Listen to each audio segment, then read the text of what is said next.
guys, I'm going to show you how to make a basic salt dough so that you can make your fossil. I am so excited.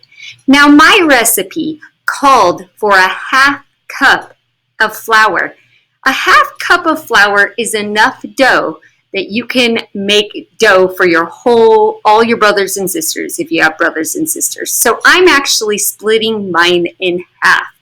What's half of a half? You're right, it is a quarter. So let's take 1/4 of a cup of flour and put it in a small mixing bowl. The next step, my recipe says 3 tablespoons of salt, so I'm going to do 1.5 tablespoons of salt.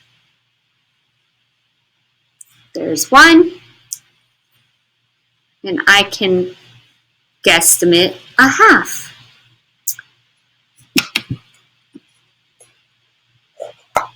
And the last thing is it said 1/4 of a cup of water. I have a small cup of water. A half of 1/4 of a cup would be how much? You're right, it is 1/8 of a cup. So I have a measuring cup that measures 1/8. If you don't, just fill up your water partially. So I'm going to pour my water in just a little at a time and work it in. If for some reason you pour too much water at once, it'll become too runny.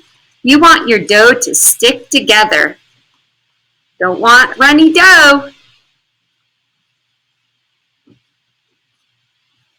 I can't wait to make my fossil.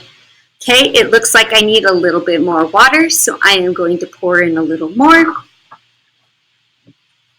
Whenever you're mixing ingredients, whether you're cooking or not, you should never pour everything in all at once. Because what if you measure incorrectly and then you just poured everything in?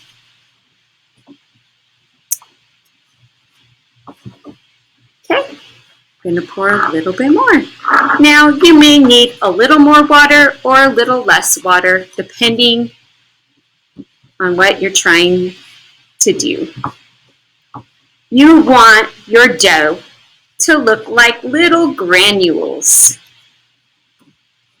Granules of sand, like sediment. You've got it. See, great minds think alike.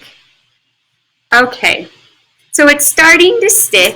Notice, yeah, there's a little bit of flour in there still, but that's okay. I'm going to push the stuff that is sticking together and work it with my hands. When you do this step, you're going to notice, oh, it's a little stickier than I thought. So then you can push your dough into the flour and work a little more flour in.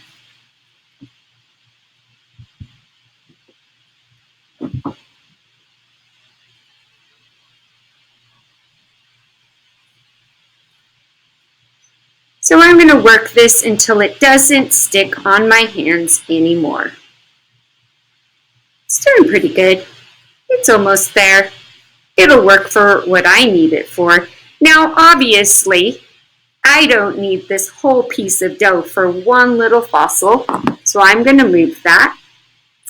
And I'm using a piece of wax paper, but you don't have to use a piece of wax paper. You can use a paper plate or anything. Just make sure that you ask your parents for help. So I am going to roll this in a ball. I'm going to smush it out just a little with my fingertips.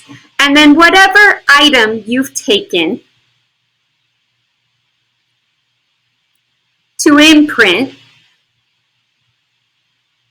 you take it, you face the imprint face side down. I'm using a domino. You guessed it. You're going to push it in and then peel it off gently, revealing your little shape. Remember to peel it off gently, because if you peel it too fast, you might peel, if you're using like a little action figure, some of the dough could stick to your action figure's face, and that probably wouldn't be a good thing. You don't want a doughy face. So you could do anything you want as your imprint. So what kind of fossil is this? Is this a cast fossil?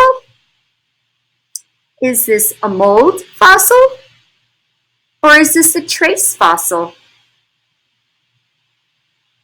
You're right. It's a mold. Why? Because we're stamping or imprinting our image on the fossil. Very good job. Thank you for making a fossil with me today. I hope you had fun. Now that you're done, let your fossil dry overnight. It might take a few days, actually. And the rest of your dough, guess what you get to do with it? You just made yourself some Play-Doh. So have fun.